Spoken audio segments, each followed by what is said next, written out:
기묘사화의 실체, 주초위왕설의 허구성과 중종의 친위 쿠데타. 기묘사화, 급진적 개혁의 좌절. 기묘사화는 조선의 네 사화 중에서도 선비들의 피화라는 표현에 가장 부합하는 사건이다. 이는 3사의 영향력이 극도로 팽창한 상황에서 국왕과 일부 대신들이 주요 인물을 숙청하면서 발생했다. 연산군 시대의 무오, 갑자사화를 겪으며 3사의 위상은 확고해졌고, 기묘사화는 3사의 제도적 기반이 현실에서 뿌리내리는 마지막 단계였다. 그러나 김한로 1481에서 1537가 권력을 장악한 이후 3사는 권력자에 의해 사유화되었고 정적을 공격하는 도구로 변질되었다.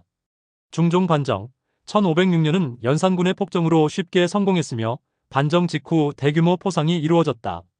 전국 공신 104명이 책봉되었고 박원종, 성희안, 유순정을 중심으로 한 공신들은 중종 초반 국정을 주도했다. 그러나 전국 공신의 과도한 책봉은 권력의 분산과 3사의 비판을 불러왔다. 3사는 주요 대신들을 직접 거론하며 그들의 잘못을 비판했고 3사의 발언권은 점점 강해졌다. 1514년 3사는 영의정 송질과 주요 대신들을 탐욕과 무능으로 탄핵해 그들을 교체시켰다. 그러나 이러한 3사의 행태는 사람을 공격하는 데만 집중해 국정을 방해한다는 부정적 인식을 키웠다. 이로 인해 조광조와 기묘사림이 등용되는 배경이 형성되었다. 중종은 3사의 문제를 해결하고자 새로운 인물들로 구성된 개혁 세력을 받아들였고 이로써 조광조는 중앙정계에 등장했다. 조광조 1482에서 1519는 조선 역사에서 가장 인상적인 개혁가 중 한 명이다. 그는 중종의 전폭적인 신임 아래 빠르게 승진하며 개혁을 추진했으나 현실 정치의 복잡성과 당파적 갈등에 부딪혀 1519년 기묘사화로 숙청되었다. 기묘사림은 젊고 원칙주의적이었으며 현실보다는 이상에 기반한 개혁을 추구했다. 하지만 대신들과의 협력 부족과 급진적인 방식은 이들의 한계로 작용했다. 기묘사화의 직접적 원인 중 하나는 현량과 실시와 전국 공신의 사쿤이었다. 현량과는 과거 제도의 폐단을 극복하고 덕행과 학문이 뛰어난 인재를 천거해 선발하는 제도였다. 그러나 합격자 대부분이 기묘사림 출신으로 당파적이라는 비판을 받았다. 또한 전국 공신의 사쿤은 공신들의 반발을 불러일으켰고 이는 기묘사화의 도화선이 되었다. 결국 기묘사림의 급진적 개혁은 조선의 정치적 현실과 맞물려 좌절로 귀결되었다. 중종의 신뢰와 지원에도 불구하고 기묘사림은 누적된 문제를 단기간에 해결하려는 시도로 인해 실패했다. 기묘사화는 3사의 기능적 한계와 조선 사회의 정치적 갈등을 드러내며 조선 정치사에서 중요한 교훈을 남긴 사건으로 평가된다. 주초위왕설, 과학적 불가능성과 후대의 윤색. 주초위왕 이야기는 조선 중기의 대표적 정치적 사건인 기묘사화와 연관된 야사로 조광조를 포함한 살인파가 숙청당한 원인을 설명하는 하나의 일화로 알려져 있다. 그러나 과학적 검증과 역사적 자료 분석을 통해 실제 가능성이 매우 희박한 허구임이 밝혀졌다. 우선 과학적으로 나뭇잎에 벌레가 특정 글자 모양으로 파먹는 것은 불가능하다. KBS 역사 스페셜팀은 주초위왕 이야기를 실험으로 검증한 바 있다. 나뭇잎에 꿀을 바르고 벌레를 풀어놓았지만 벌레는 특정 부분만 골라 먹지 않았다. 상식적으로도 벌레는 잎 전체를 먹는 습성이 있으며 꿀이 바른 부분만 선택적으로 갉아먹을 가능성은 없다. 2001년에서 2002년 방영된 드라마 여인천하에서도 주초위왕 장면을 구현하려 여러 방법을 시도했으나 모두 실패했다. 꿀, 포도당, 액즙, 효소를 사용하거나 애벌레, 누에 등에 심지어 사마귀와 쥐까지 동원했지만 결과는 실패였다. 제작진은 결국 달군 인두로 나뭇잎에 글자를 새기는 조잡한 방식으로 이를 재현할 수밖에 없었다. 실제 방영된 화면에서도 글자는 거의 보이지 않을 정도로 구현이 미흡했다. 이후 인하대학교 생명과학과 연구팀은 보다 과학적인 방법론으로 주초위왕 이야기를 검증하기 위해 연구를 진행했다. 연구 결과는 엔터모로지컬 리서치라는 국제학술지의 논문으로 게재되었으며 여기서도 벌레가 특정 글자 모양으로 나뭇잎을 갉아먹게 하는 것은 불가능하다는 결론이 나왔다. 주초위왕설의 후대 윤색. 주초위왕 이야기는 조선 중종 때의 중종실록에는 전혀 언급되지 않았으며 약 50년이 지난 선조실록에서 처음 등장했다.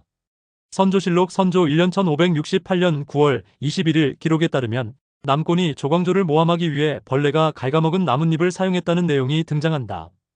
기록은 남권이 벌레를 잡아 꿀을 바른 나뭇잎에 주초위왕이라는 글자를 적고 벌레가 이를 갉아먹게 하여 조광조를 모해하려 했다는 이야기를 담고 있다. 그러나 이 기록조차 앞뒤가 맞지 않는다.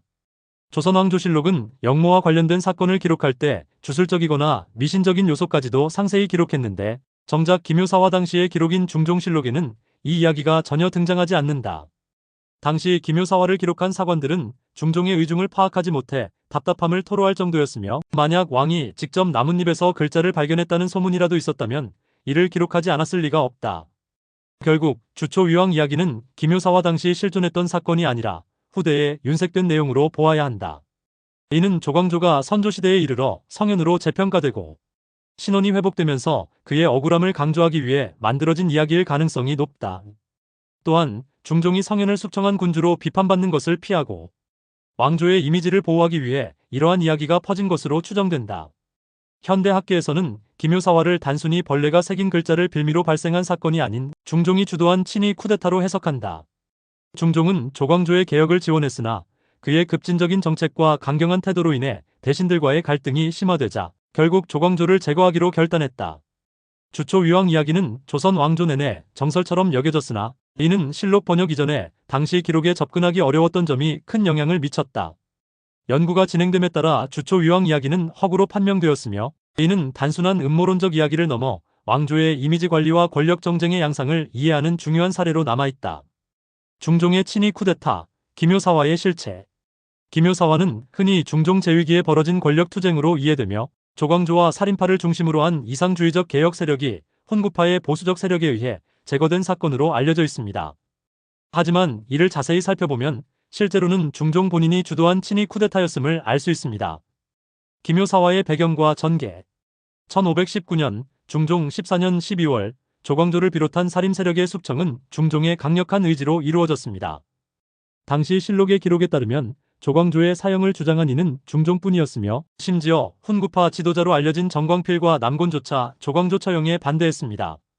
남곤과 정광필은 조광조의 귀양만으로 충분하다고 주장하며 결사적으로 사형을 막으려 했습니다. 남곤은 조광조를 정적으로 여기면서도 그의 죽음을 원하지 않았고, 정광필은 임금을 사륙의 길로 끌어들일 수 없다고 울면서 간언했지만 중종은 이를 묵살했습니다. 이처럼 김효사화의 중심에는 중종 자신의 결정과 의지가 있었습니다. 군 병력의 동원, 쿠데타적 양상. 사건 당시 중종은 미리 군 병력을 궁궐에 소집하고 조광조와 그의 동료들을 체포하라는 명령을 내렸습니다. 이는 일반적인 정치적 숙청이 아닌 왕권을 강화하기 위한 철저히 계획된 친위 쿠데타로 볼 수 있습니다. 군 병력의 동원은 단순한 신하들 간의 권력 다툼으로 설명될 수 없는 중대한 정치적 행위입니다. 남곤과 훈구파의 역할 재평가. 김효사화에서 남곤과 심정은 단순히 중종의 결정을 지지했을 뿐 사건을 주도하지 않았습니다. 남곤은 살인파와 훈구파의 경계에 있는 온건파로 조광조 처형에는 반대 입장을 취했습니다. 그럼에도 불구하고 남곤과 심정은 후대에 김효사화의 책임을 떠안게 되었는데, 이는 조광조가 문묘에 배양되면서 중종의 책임을 덜기 위한 후대의 정치적 서술 때문이었습니다. 김효사화의 주역은 중종. 결론적으로 김효사화는 중종의 결단으로 시작되고 끝난 사건입니다. 중종이 조광조를 제거한 이유는 자신의 왕권 강화를 위해서였으며, 훈구파는 이를 단순히 지지했을 뿐입니다. 그러나 후대 기록에서 남곤과 심정이 김효사화의 주역으로 묘사된 것은 중종의 이미지를 보호하기 위한 역사적 윤색의 결과였습니다. 조광조의 득세와 몰락. 조광조는 1515년 문과에 급제하며 정계에 입문한 이후 중종의 전폭적인 지원 아래 승승장구했습니다. 특히 현량과 제도를 통해 살인 세력의 인재를 등용하며 이상적인 개혁 정치를 추진했으나 그의 급진적 개혁은 결국 중종과 사대부들의 반감을 샀습니다. 조광조의 이상주의와 중종의 현실주의가 충돌하며 김효사화라는 비극적 결말로 이어졌습니다. 김효사화는 중종의 주도로 왕권을 강화한 사건으로 조선 정치사에서 살인과 훈구의 대립을 재조명하는 중요한 계기가 됩니다. 그러나 실제 사건의 본질은 왕권 강화를 위한 중종의 정치적 결정으로 이해해야 할 것입니다.